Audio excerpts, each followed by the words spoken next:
আজকে বানিয়ে নিয়েছিলাম চিকেন কাবাব। তো সেটাই তোমাদের সাথে শেয়ার করতে চলে আসলাম। হ্যালো ফ্রেন্ড, সবাই কেমন আছো? আশা করি সবাই ভালো আছে। আমি রিঙ্কি, সবাইকে রাতে রাতে। তো পুরো ভিডিওটা দেখতে থাকো।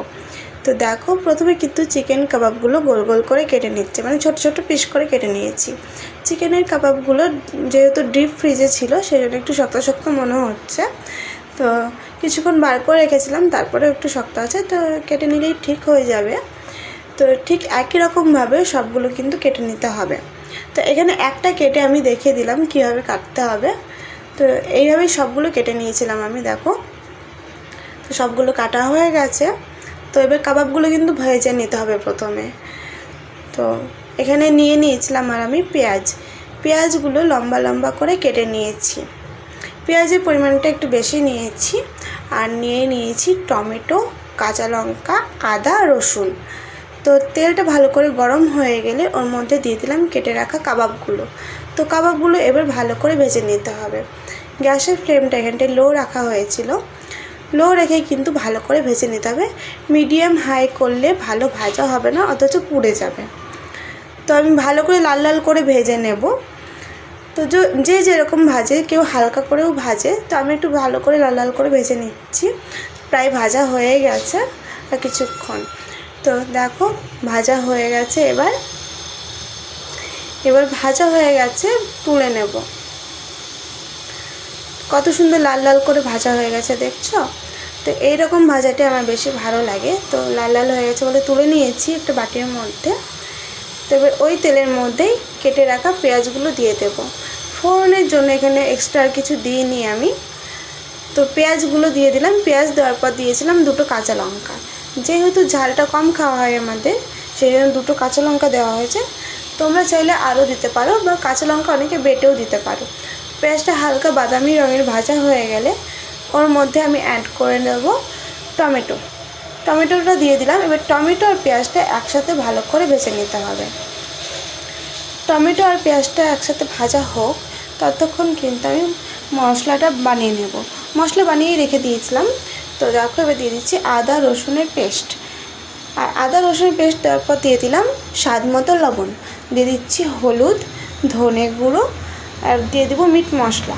তবে সব মশলাগুলো ভালো করে ভাজা ভাজা করে নিতে হবে। গ্যাসের ফ্লেম কিন্তু লো করেই রাখা আছে। তো ভালো করে ভাজা ভাজা করে নিচ্ছি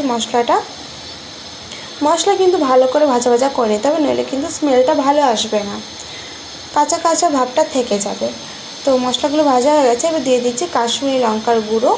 আমি ঘরে যেরকমভাবে রান্না করে আমি সেইভাবেই তোমাদের দেখাচ্ছি, আর যেটা রান্না হয় আমি সেটাই তোমাদের সামনে তুলে ধরার চেষ্টা করি। তো দেখো, মশলাটা ভাজা ভাজা করা হয়ে গেছে। এবার দিয়ে দেবো সামান্য পরিমাণে জলটা দিয়ে আবারও কিন্তু ভালো করে মশলাটা কষিয়ে নেব। জলটা দিলাম কারণ মশলাটা লেগে যাওয়ার সম্ভাবনা ছিল, সেই জন্য।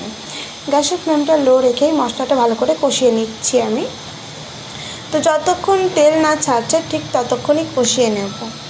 তেল ছেড়ে যাওয়া মানেই বুঝে নিতে হবে যে হ্যাঁ, আমাদের মশলা কষানো রেডি একদম। তো এইভাবে গ্যাসের ফ্লেম লো রেখে কষিয়ে নিচ্ছি।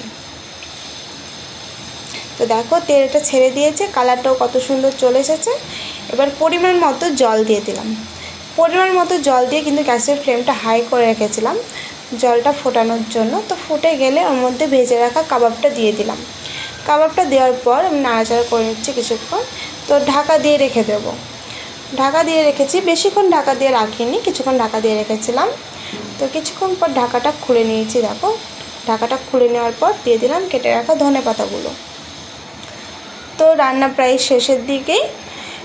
তো ধনেপাতা দেওয়ার পর দিয়ে দেবো আমি এখানে গরম মশলা। তো গরম মশলাগুলো কিন্তু আমি প্রথমে ভেজে নিয়েছিলাম, ভেজে গুঁড়ো করে নিয়েছি। গরম মশলা আমি বাড়িতেই বানিয়ে থাকি, এটাই আমার কাছে বেস্ট লাগে, ভালোই লাগে, মানে স্মেলটাও খুব সুন্দর আসে এইভাবে। তো এখানে কিন্তু আমার রান্নাটা কমপ্লিট। এবার কিন্তু গ্যাসের ফ্লেমটা আমি অফ করে দেব। কিছুক্ষণে নাড়াচাড়া করে, গরম মশলা দেওয়ার পর কিন্তু নাড়াচাড়া বেশিক্ষণ করে না। তো গ্যাসের ফ্লেমটা আমি অফ করে দিয়েছি, একটা বাটিতেও নামিয়ে নিয়েছি। তো আজকের ভিডিওটা তোমাদের কেমন লাগলো অবশ্যই জানাবে। আর ভালো লাগলে একটা লাইক, একটা কমেন্ট আর সাবস্ক্রাইব করতে ভুলবে না বন্ধুরা। তোমাদের লাইক আর কমেন্টে আমাকে উৎসাহ করে আরও নতুন ভিডিও নিয়ে আসার জন্য। ঠিক আছে, সবাই ভালো থেকো, সুস্থ থেকো। আবারও দেখা হবে অন্য কোনো ভিডিওতে। ততক্ষণের জন্য বাই, টাটা।